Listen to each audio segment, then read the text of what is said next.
At kung ito pong mga salitang ito ay talagang tumatalab, dapat hindi na tayo malulungkot buong taon sa dami ng mga nagbabatian. But then why are people lonely? Sa kabila ng ating mga panalangin, sa kabila ng ating pananalig, sa kabila ng mga pangako sa Biblia, mga kabanalan, paggawa ng mabuti, bakit marami pa ring lugar sa puso ng tao para magkaroon ng kalungkutan? Yan po ang nais nating suriin para magbaon tayo sa bagong taon ng armas laban sa kalungkutan. Why are people lonely? Salamat sa iyo, Panginoong Diyos, sapagkat kayo ay pinagmumula ng karunungan. Turuan niyo kami ngayon, Panginoon, unawain itong konsepto ng kalungkutan at nang sa ganon, maiwasan, magamot, mapakonti, mapaliit ang epekto nito sa aming buhay. Patawarin niyo kami, Lord, sa mga kasalanan namin, sa aming mga pagiging makasarili, sa kakitira na aming isip, sa sobra namin, Panginoon, na pagpapahalaga sa aming mga sarili over other people, pagsisinungaling namin sa aming mga pagiging makasalanan. Ipatawad niyo ang mga pagkukulang namin. At nawa, Panginoon, kami po'y linisin niyo. Gawin yung karapat-dapat na humingi ng pagpapala. Dahil kayo'y mabuti, hindi dahil kami deserving. We pray, Father, that you may heal us, cleanse us, empower us to receive your word, so that your word may become our medicine, our food, our vitamins in our daily life. Turuan niyo po kami, Panginoon, na makinabang sa inyong karunungan, at ito, lalong-lalo ngayon, sa area ng kalungkutan sa buhay. Teach us, lead us, empower us. In the name of Jesus, we ask you, Lord, protect us from work of evil men, of malicious men, even evil spirits. At mga kamahal namin sa buhay ngayon na hindi namin kasama, pagpalain nyo rin, nawa malugod kayo sa amin. Dinadala namin ang aming pag-ibig sa inyo, ang paghingi ng pagpapala, maging aming mga handog. Pagpalain nyo po kaming lahat. Sa ngalan ng iyong anak na si Jesus. Amen. So, Happy New Year. Yet, why are people lonely? Why people can be and why are people lonely? One is because people are people. People are human. Psalm 103 verse 14, for he knows how we were made. He remembers that we are dust. Naaalala ng Diyos at alam niya kung paano tayo nilikha, ano ang material na ginamit sa paglikha sa tao, na tayo ay gawa sa lupa, sa alabok, na ang talagang basic component of humanity is prone to a lot of decay, a lot of loneliness, even a lot of weaknesses. Mark 14:38 says that the flesh is weak. Mahina talaga ang laman. At kasama sa kahinaan na yan ay madaling malungkot. Ang saya-saya ngayon, mamaya malungkot. Kasama sa ating natural composition. Why is being human a reason for being sad? Because humanness means emotions. Pagka may emosyon ka, ikay tao. Kaya marami rin nga, hayop, may emosyon. Kita-kita natin mga emosyon ng mga aso. Paano sila malulungkot ka dahil ganitong nangyari sa iyong anak. Sabi ng ibang magulang, buti pa, hindi ko na lang ipinanganak ito, naging ganito pala. Ikinakalungkot mo kuminsan ang kinakalabasan ng iyong napangasawa na nung simula in love ka, tapos ngayon gusto mo na siyang lasunin. Ikinakalungkot mo ang nangyari kuminsan sa boyfriend mo, girlfriend mo, ang ganda-ganda ng simula ninyo, kulay rosas ang pag-ibig. Yun pala, yun ang magiging dahilan ng sobrang mong kalungkutan. So ang Diyos nalungkot din na nilikha niya yung tao. Kung siya nga nalungkot sa nilikha niya, tayo pa kaya ang hindi malungkot sa mga pinaglililikha natin sa buhay natin, sa mga pinapasok natin mga kontrata, mga pinapasok nating commitments, mga binibitawan natin mga pangako, nagkakalungkot-lungkot din tayo. Tulad ng Diyos. Because God is capable of loneliness. At kung si Jesus malulungkot, ang Diyos Ama sa langit malulungkot, sobra ka namang ma-exempt dyan na hindi ka malungkot. Why are people lonely? Because people have needs. People have requirements to be happy. Hindi ka naman laging masaya Masaya ka kung nakatanggap ka ng text mula sa mahal mo sa buhay, malungkot ka pag wala. Masaya ka pag meron kang pera, malungkot ka pag wala. Hindi lagi. Pero nakakalungkot din yung walang pera. Huwag niyong i-deny na napakalakas magpasarap ng buhay ng pera. Diba? Ang saya, ang lakas magpasaya niyan.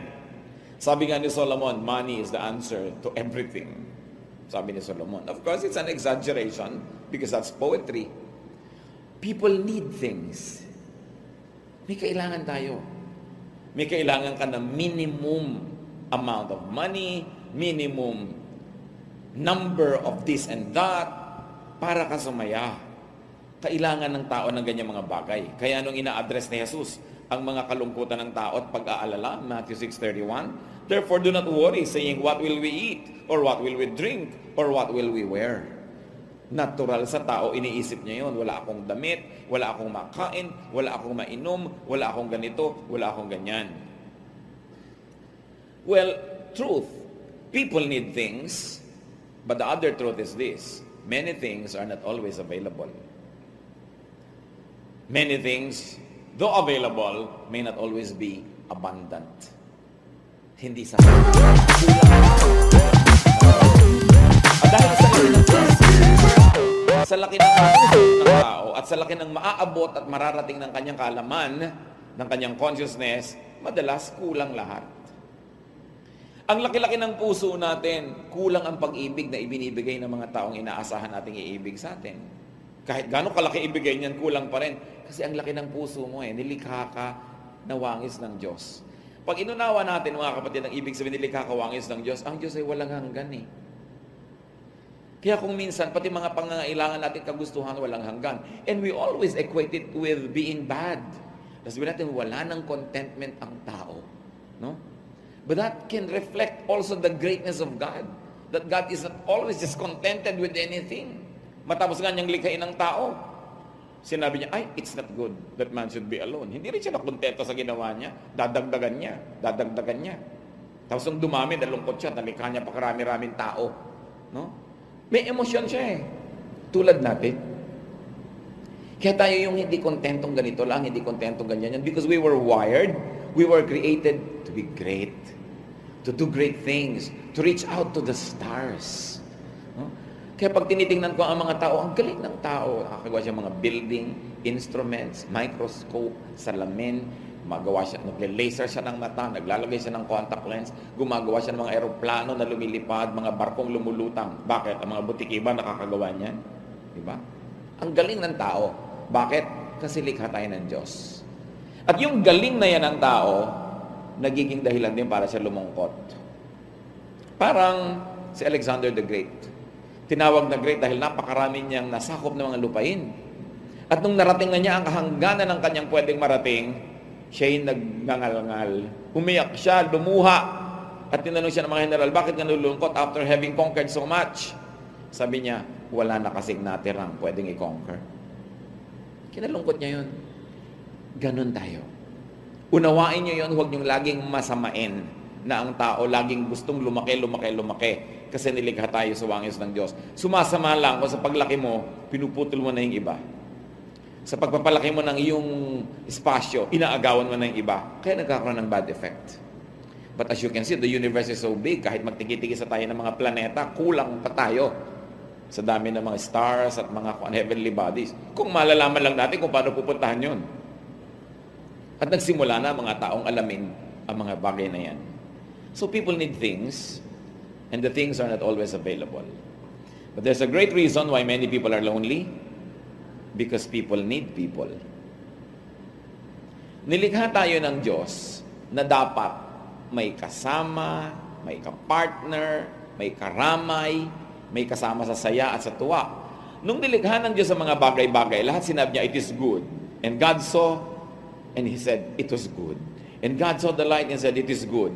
And the first, it is not good in the Bible, was when God said, in Genesis 2:18, then the Lord God said, it is not good that the man should be alone. I will make him a helper as his partner. Yan ang kauna-unahang it is not good. So ayaw ng Diyos, nag-iisa tao. At kanyang ginawang conclusion, hindi tama. So ang tao ngayon, created by God, needing other people. At dyan galing lahat ng problema. Because the people you need don't always need you. The people you want don't always want you. Hindi magtapat-tapat, gusto ko si A gusto niya si B gusto niya si C. Kaya at the end of the day, zero lahat ng tao kasi bihibihira nagkakatagpo. Kaya mga kapatid, pag nakakita po kayo ng dalawang taong nagkagustuhan na sila, masaya sila together, huwag niyo nang guluhin. Because there are two less lonely people in the world. No?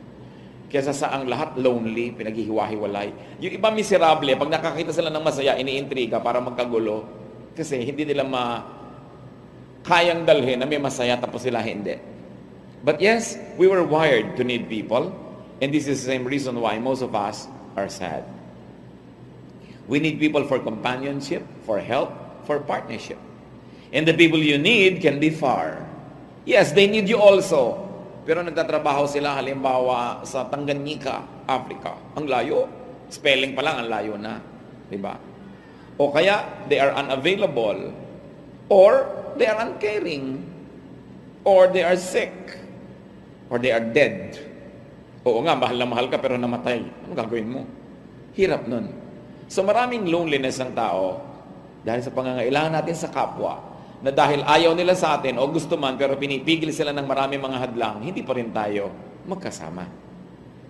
The OFW phenomenon, 12 million Filipinos separated from their families. Isipin mo kung 12 million ang nasa abroad, bawat anak nun, tigi-tigis ang anak na lang yun, another 12 million yun na nangungulila. Tigi-tigis ang ama't ina, o di 12 at 12, nakaka-36 million ka na ng malungkot. Diba? Yung girlfriend pa nun, boyfriend pa nun, kaibigan pa nun, daming malungkot. Dahil ang tao, hindi lagi magkasama. Kaya sabi sa Proverbs 27 verse 10, better is a neighbor who is nearby than kindred who are far away. Mabuti na daw, yung kapitbahay na lang dyan, pero malapit naman ang loob nyo, pwede kayong magdamayan, kaysa kamag-anak mo, kapatid mong buong buo, ang layo naman, baliwala rin. So, dapat pinapahalagahan ng tao kung sino ang available. Oo nga, mahal na mahal mo, kayo talaga yung magkapatid, kayo yung magmagulang, ang layo niya. Pahalagahan mo yung neighbor mo dyan, na nakikisama at nakikitungo rin sa'yo. Kasi pag bigla ka diyang nangisay, hindi ka naman kayang damputin mula sa kalsada nung kapatid mo na ang layo. Ito pa rin kapitbahay mong malapit ang tutulong sa'yo. Sabi ni Percy Bysshe Shelley, we look before and after and pine for what is not. Our sincerest laughter with some pain is fraught. Our sweetest songs are those that tell of saddest thought. Dahil daw ang tao, laging hinahanap yung wala. Hindi niya tuloy na-appreciate yung nandyan kasi lagi siyang nag-iisip doon sa wala naman. So anong mangyayari? People are disposed to be lonely because of our needs. Needs for things that are not always available, need for people who will not always be there. People are disposed to be lonely. People are designed to experience loneliness. But, brothers and sisters, do not equate and do not explain away loneliness with ungodliness. What do I mean? Huwag niyo sabihin, malungkot ka kasi malayo ka sa Diyos. Malungkot na nga yung tao, binigyan mo pa ng guilt. Malungkot ka kasi makasalanan ka Malungkot ka kasi ungodly ka. No, because even godly people become lonely. Huwag mo sasabihin, lumapit ka sa Diyos, sasaya ka. Hindi yun laging totoo. At isa yan sa mga kagilagilalas na kasinungalingan ng simbahan. Na sinasabi, pag naging godly ka, sasaya ka. Hindi yun laging totoo. Yes, magkakaroon ka ng maraming strong avenues that are potential ways for you to become happy. Pero meron din kanyang kakambal na kalungkutan ang maging makadiyos. Halimbawa, nalalayo ka sa mga gusto mong kasamang makasalanan. May kalungkutan din kasama yon. Halimbawa, natatanggihan mo tuloy yung mga dating nagpapasaya sa'yo dahil sa tingin mo sa religious point of view mo, hindi yun godly. May kasama rin kalungkutan. At yun mismong paggawa ng kabanalan, may kakambal ding kalungkutan. Kaya si Jesus tinawag a man of sorrows. Hindi natin alam, hindi ipinaliwanag sa Biblia kung ba't ang kabanalan ay pwede magdala ng lungkot. Pero kung kayo'y makadiyos, tapos nakakaramdam kayo ng lungkot, magigilty pa kayo na ba't kung nalulungkot ay makadiyos ako, dinadagdagan nyo ang pasanin nyo na hindi naman dapat pasanin. Kasi sa katotohanan, kahit may mga propeta, gusto magpakamatay. Gustong mamatay. Pati si Jesus, sobrang nalungkot. namatayan ng kaibigan, nanangis, he wept. Walang exempted dyan. Walang kinalaman ng kabanalan at pagiging makasalanan sa saya at lungkot. Huwag natin silang pagkambalin dahil madadagdag lang ang ating kalituhan. 1 Kings 19:4, si Elijah, one of the greatest man that cast a long shadow in the Old Testament, but he himself went a day's journey into the wilderness and came and sat down under a solitary broom tree. He asked that he might die. It is enough now, O Lord, take away my life, for I am no better than my ancestors. Sabi niya sa Diyos, bawian niyo na ako ng buhay. Mas mamatamisi ko pang mamatay. Yun ang naging dulot ng sobrang lungkot ng propetang ito. Pero nung nakakain naman, nakatulog, sumaya na uli, ayaw na niya uling mamatay. Kaya yung kumisan yung mga kagustuhan yung mamatay, kumisan meron tayo may mga suicidal tendencies, kumain lang kayo, no? Magpahinga lang kayo, mamaya gusto niya na namang mabuhay. Pagka gusto niyong mamatay, palitan niyo yung timpla ng buhay niyo, lumabas kayo, magsaya kayo. And usually it's chemical. Kumain kayo, maiiba yan. Kaya dapat, handa kang ibahin yung chemistry ng buhay mo. Si David, gumawa ng napakarami mga psalms. Majority ng mga psalms ni David, malungkot, hindi masaya. Psalm 25:16, turn to me and be gracious to me, for I am lonely and afflicted. Malungkot siya. Dami nga niyang asawa, nalungkot pa rin. Di ba? Ang dami niyang kabarkadang mga kalalakihan na kahit saan kasama niya, nalulungkot pa rin. Kaibigan nga siya ng Diyos, tinawag na a man after God's own heart. Nalulungkot pa rin. Pag tiningnan ninyo ang kasaysayan, mga kapatid, lalo ang kasaysayan ng panitikan, if you take a look at literature and the history of the literary arts, the greatest works are actually about loneliness. The greatest works of the Greek writers were tragedies. At yung mga pinakamagagaling na writer, pag tiningnan nyo ang kasaysayan ng buhay nila, pinaka-prolific, pinakamabunga nung panahong sila'y malungkot. Dahil kung masaya ka, anong pagsusulat mo? Puro smiley. Send a smiley, masaya ka. Pero pag malungkot ka, gumagawa ka ng mga tula-tula. Sulat-sulat ka ng mga essay. So yung kalungkutan may maganda ding bunga. Napaka-positive na pwedeng mangyari sa isang taong positive ang pag-handle niya sa kalungkutan.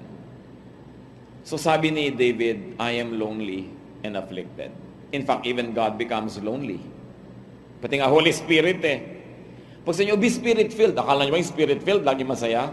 Ephesians 4:30, and do not grieve the Holy Spirit of God, with which you were marked with a seal for the day of redemption. So, pwede mo rin siyang palungkotin. No? Napapalungkot natin ang Espiritu ng Diyos. When we commit sin, when we break God's law, when we go away from God, when we destroy ourselves and destroy others, lumulungkot ang Spirit. Alam nyo naman, natural sa tao, tendency ng tao to destroy themselves and destroy others and break the law of God. So, laging nalulungkot ang Espiritu ng Diyos. So, alam din niya yan kung ano ibig sabihin ng kalungkutan.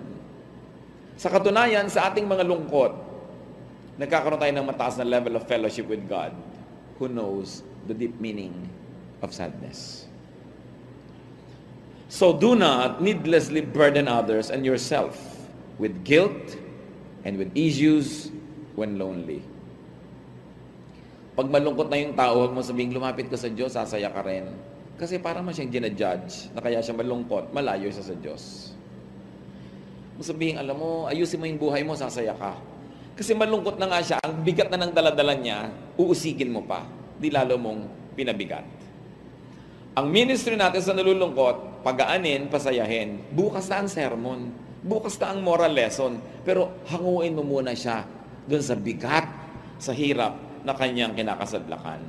Huwag nating pahirapan ang ating mga sarili at ang ating kapwa na sa panahon ng lungkot, dadagdagan mo pa at bubuntanan mo pa ng paninisi. Dahil may hangganan ang kayang dali ng tao. At pag lumampas siya doon, the person breaks. Let us not break people with heavy burdens, especially when they are lonely. Kaya sabi nitong si Job, hindi ba ang nalulungkot na tao, ang miserableng tao, entitled sa kabaitan ng kanyang mga kaibigan? So huwag na kayo magpakatalino huwag na kayo mag-preach, huwag na kayo magturo, huwag na kayo mag-analyze. Maging mabait na lang kayo sa akin ngayon kasi nalulungkot ako eh. Huwag mo nang pasukan ng kung ano-anong mga moral lesson muna. Pagalingin mo muna yung sugat ko, patigilin mo muna yung pagdugo ng puso ko, tsaka ka na mag-sermon later. Pero hindi ngayon. Sabi ni Job, a grieving person is entitled to his friend's kindness. So kindness is the only correct reaction to people who are lonely. Maraming mga magulang sisisihin pa. Nakita na yung anak nila naglulungkot-lungkot dahil nilayasan ng boyfriend. Ayan kasi, yan ang pinatulan mo. Hindi ka nakikinig sa akin. Mami, hindi ngayon. Next year. Huwag ngayon. Dahil tatalo na lang ako sa bintana dito, tinutulak mo pa ako ng mga sermon. May panahon, may oras yan. Now, how do we face loneliness? Paano nga ba haharapin yung lungkot na yan? Unang-una, accept it as part of life. Bahagi yan ng buhay. At ang buhay na maka-Diyos o hindi maka-Diyos, bahagi yan. Buhay na mayaman o mahirap, bahagi yan. Lalaki, babae, bahagi yan. Tagumpay ka o bigo, bahagi yan. Sa palagay niyo ba, hindi nalulungkot ang mga matagumpay? Nandyan talaga yan. It cannot be explained away. Accept it. It's there. Ecclesiastes 3, 1 and 4. For everything there is a season and a time for every matter under heaven. A time to weep and a time to laugh. A time to mourn and a time to dance. Sabi, panahon lang yan, dumarating. Ano man ang istasyon mo sa buhay, ano man ang kalagayan mo, dadapuan at dadapuan ka ng ibon na ang pangalan ay kalungkutan. Hindi ka exempted. Sino ka man. What do you do then? When you accept it as a part of life, use it as a contrast, as a background, as an enhancer of happiness. Pag sumaya ka tuloy ngayon, appreciated na appreciated mo dahil galing ka sa lungkot. Pero kung lagi ka lang saya, hindi mo na nga na-appreciate yung saya na manhid ka na kasi walang contrast. So meron din siyang pakinabang. How do you face loneliness? Share it. Share it with a willing, a loving, and a concerned person. It is not good for a man to be alone, especially when he is sad. Share it. Ang Christian ministry, isa sa mga definitions ni Jesus, is to share in people's sufferings.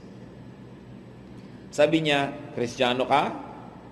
Ang ministry ng Christian, hindi mag-sermon, hindi magpaka-judgmental.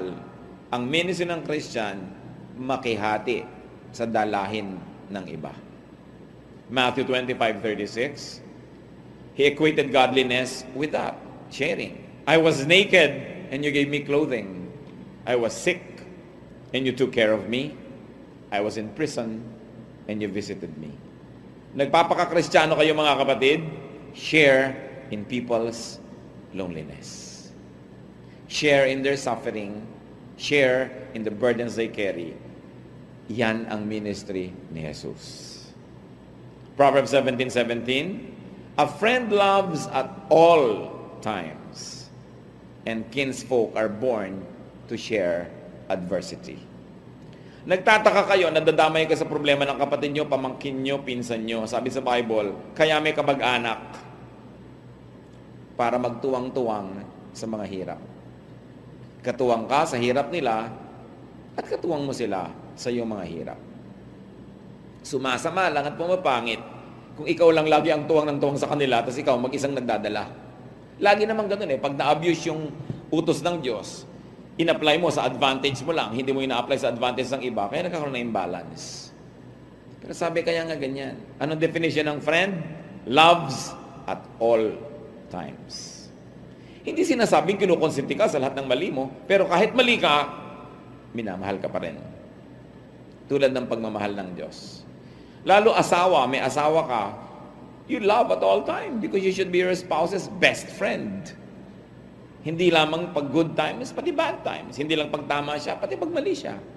Sabi niya, yan ang sagot ng Diyos sa kalungkutan.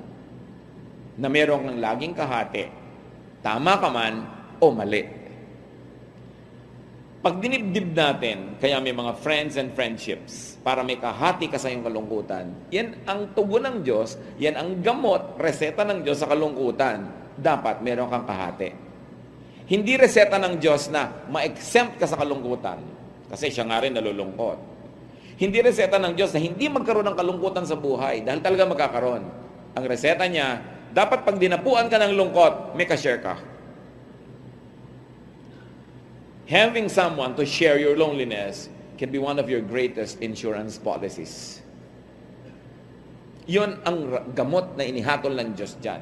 Hindi ka i-exempt, hindi ka itakas. Bigyan ka ng karamay. Have friends, therefore, to share your loneliness with. Have friendships where loneliness can be shared. Because friends multiply our joy and divide our sorrow.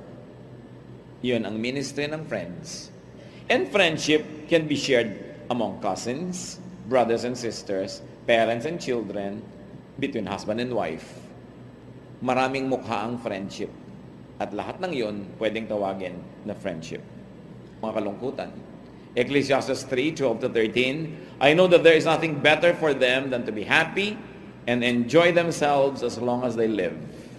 Moreover, it is God's gift that all should eat and drink and take pleasure in all their toil. Sabi ni Solomon, maraming araw ng lungkot, hindi mo pwedeng takasan, darating. So sa araw na hindi lungkot ang naka-assign sa'yo, magpakasaya ka.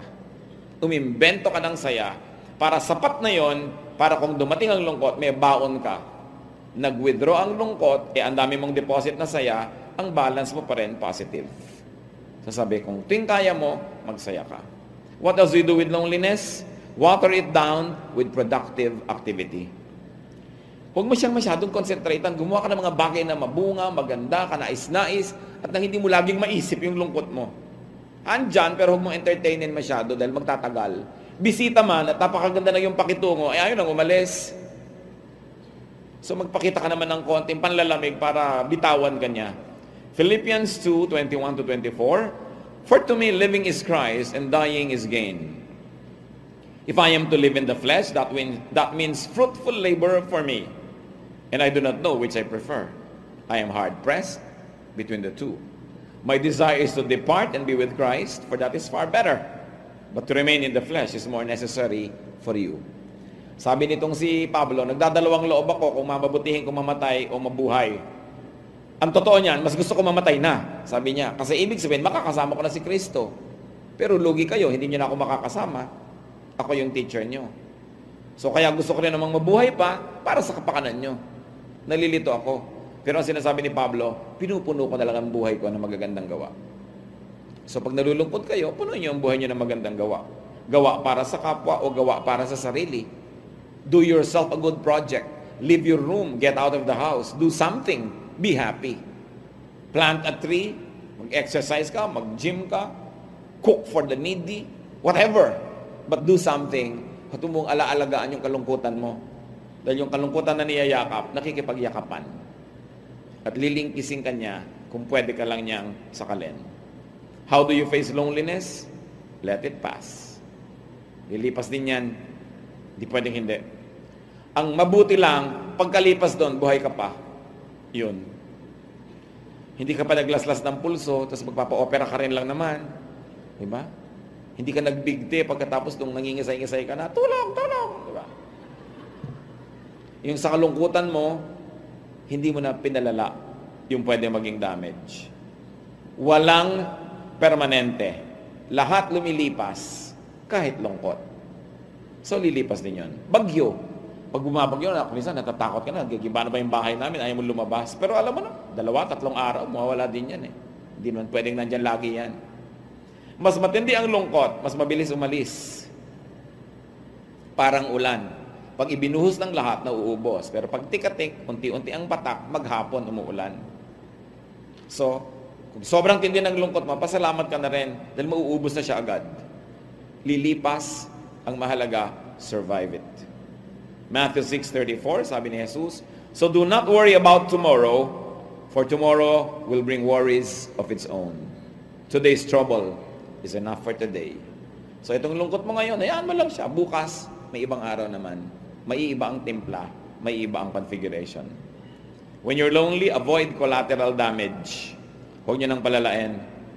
Do not make great decisions when lonely. Baka pagsisihan mo. Kasi iba naman ang timpla ng isip mo pag malungkot ka. Huwag kang gagawa ng pasya. Huwag kang magsasay ng kontrata. Huwag kang magpapasyang umiwas, lumayo sa isang mahal sa buhay, sirain ang kasunduan, magsoli ng singsing pag malungkot ka. Pag saya mo uli, baka akin na uling singsing. Kaya naman. Diba? Basta nalulungkot ka lang, huwag kang gagawa ng malaking desisyon.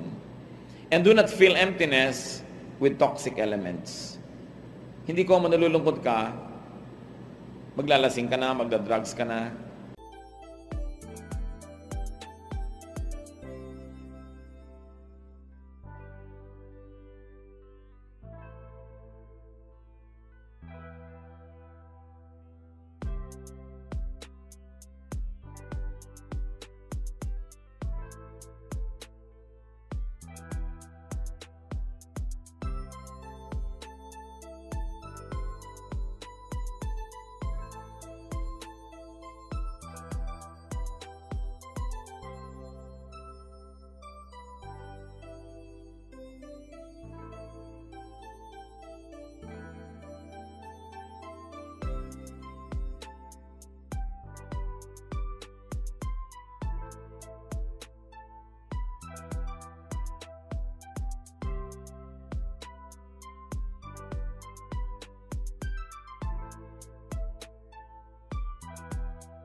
We were destined to chasing that road, countless miles to run.